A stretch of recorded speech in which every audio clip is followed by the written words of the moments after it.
मोहनलाल कौशिक राय विधानसभा से विधायक हूं और भारतीय जनता पार्टी का प्रदेश का महामंत्री हूं।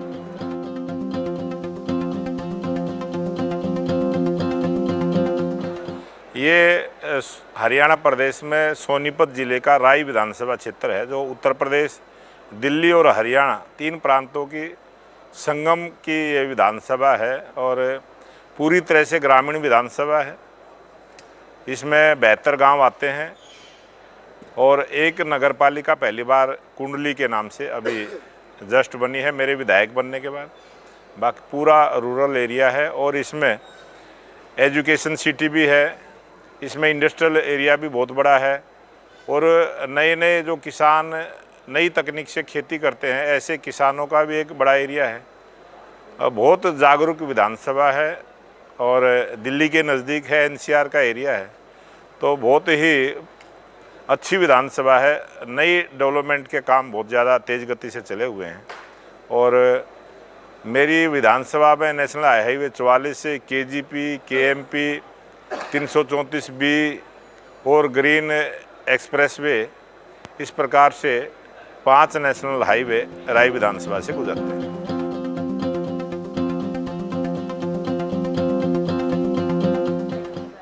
ये एनएलसी जो राष्ट्रीय सम्मेलन यहाँ बॉम्बे के अंदर है और ये पहली बार हुआ है और पहले ही अधिवेशन में हमारा आना हुआ है, ये बड़ी खुशी का विषय भी है। और इतने एक चुने हुए जनप्रतिनिधि इतनी बड़ी संख्या में एक प्लेटफार्म पे इकट्ठे हुए हैं, तो ये बहुत अच्छी सोच के साथ इस कार्यक्रम की रचना की गई है। बहुत अच्छा कार्यक्रम है, बहुत अच्छे से इसकी व्यवस्था की गई है और बहुत कुछ सीखने को मिलेगा। हमारी भारतीय जनता पार्टी में भी इस प्रकार के हमारे प्रशिक्षण बहुत हुए हैं, संघ की शाखाओं में भी हमारा बहुत सारा प्रशिक्षण हुआ है, लेकिन ये अलग तरह का प्रशिक्षण का काम है। इसमें बहुत कुछ नया सीखने को हमें मिला है।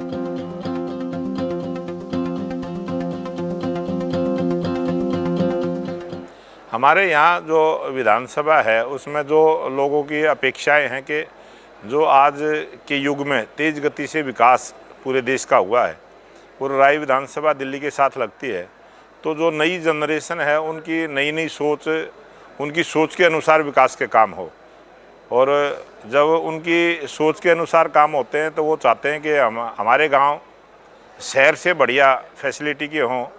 और आज राय विधानसभा के जो हमारे गांव हैं वो शहर से अच्छी गलियां हैं, शहर से अच्छा पीने के पानी की व्यवस्था है और जैसे शहर में बिजली 24 घंटे मिलती है, लेकिन हमारे प्रत्येक गांव में जगमग योजना के तहत हमारे गांव में बिजली 17 से 19 घंटे रहती है और जो इंडस्ट्रियल सेक्टर है उसमें फैक्ट्रियों में 20 से 22 घंटे बिजली रहती है, तो बिजली की कोई बहुत भारी प्रॉब्लम नहीं है। और सोलर प्लेट लगाकर जो बिजली का प्रचलन अब बढ़ा है हमारे राय विधानसभा में, अब तो किसान भी सोलर ऊर्जा से पंप चलाते हैं और बहुत सारा काम हमारा सोलर ऊर्जा पर भी लगा है।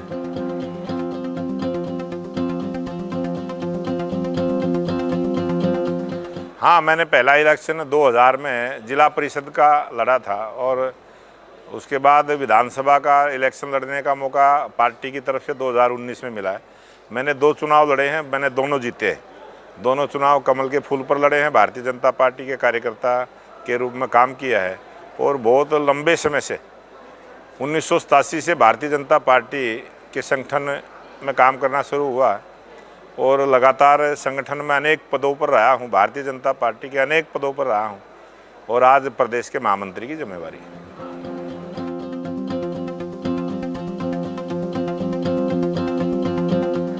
ये भारतीय जनता पार्टी का एक ऐसा संगठन है, इसमें अनेक लोगों से प्रेरणा मिलती है। हमारे अनेक ऐसे संघ के प्रचारक हैं जिनके जीवन से हमें सीखने को मिलता है और वो निरंतर उनका मार्गदर्शन हमें मिलता है। और भारतीय जनता पार्टी में जब हमने राजनीति शुरू की तो अटल बिहारी वाजपेयी जी का नेतृत्व उस समय में था।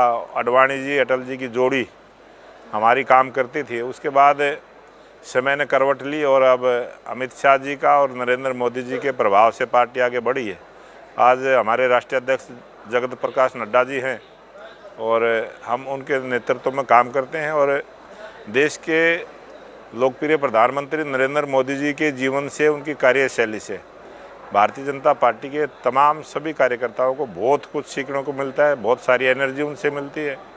और जो व्यक्ति देश के लिए 17 घंटे काम करता है, तो आज हम भी ये चाहते हैं कि हम भी उसी प्रकार से नई सोच के साथ, नए विचारों के साथ और भारत आत्मनिर्भर बने, विकसित राष्ट्र बने, उस सोच के साथ जो इस 25 वर्ष का जो समय हमें मिला है, ये अमृतकाल का जो समय चला है, इसमें जब आज़ादी का 100वां उत्सव हम मनाएं, उस समय हमारा देश विकसित राष्ट्र के रूप में दुनिया में जिसकी पहचान बने और हम उसमें भागीदार बने, उसमें हमारा भी सहयोग हो, इस प्रेरणा के साथ हम इस काम में लगे हुए हैं।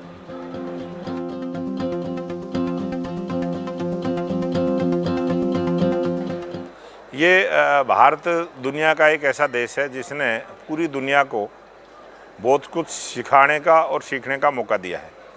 हमारे प्राचीन काल की अगर मैं बात करूं तो हमारे ऋषि मुनियों ने उस समय बड़ा शोध करके हमारे जीवन शैली को एक ऐसा बनाया कि हम स्वस्थ भी रहें और मजबूत भी रहें और देशभक्त भी रहें।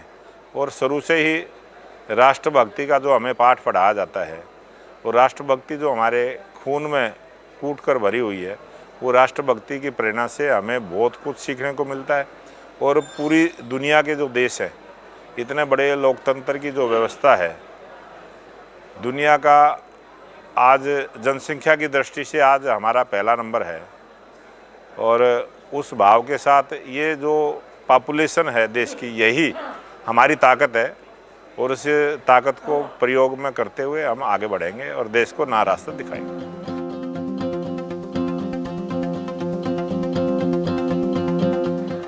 ये हम कभी उस भाव में रहते ही नहीं, हम जनता के बीच में रहते हैं, सेवक के रूप में रहते हैं। और एक जैसे अपने परिवार के अंदर रहते हैं, इसी प्रकार से समाज में भी अपना परिवार मानकर हम रहते हैं और काम करते हैं। बैलेंस बनाने में बहुत कुछ नहीं होता। हम जब अपने आप को ज़मीन पर समझेंगे तो बैलेंस बना रहेगा, और जब ज़मीन से ऊपर सोचना शुरू करेंगे तो बैलेंस बिगड़ता है। तो इसलिए हम अपना बैलेंस, ज़मीन के कार्यकर्ता हैं, ज़मीन पर रह के काम करते हैं।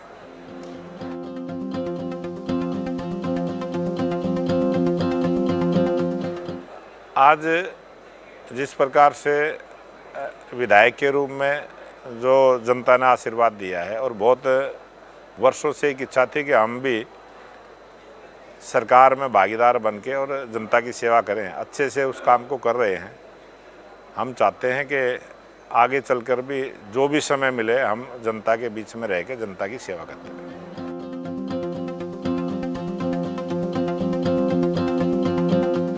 ऐसे तो बहुत सारे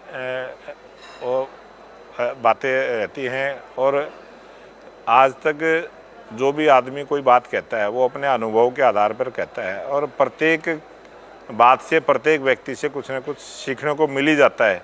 बहुत सारे वाक़ये ऐसे होते हैं कि छोटी बात से भी बहुत बड़ी बात सीखने को मिलती है। और समय का सदुपयोग करें और समय के साथ चलें, तो यही सबसे बड़ी प्रेरणा है कि सबके साथ मिलकर चलें और दूसरे की बात को सुनेंगे तो उसमें से कुछ न कुछ निकलता है।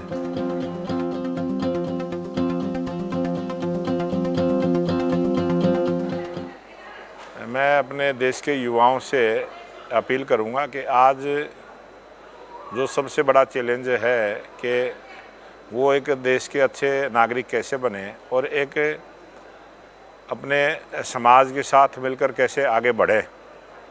इस प्रकार के जो चैलेंज हमारे युवा के साथ है, और नई तकनीक के साथ, जब तक नई तकनीक के साथ युवा नहीं जुड़ेगा तो ये देश तरक्की नहीं करेगा।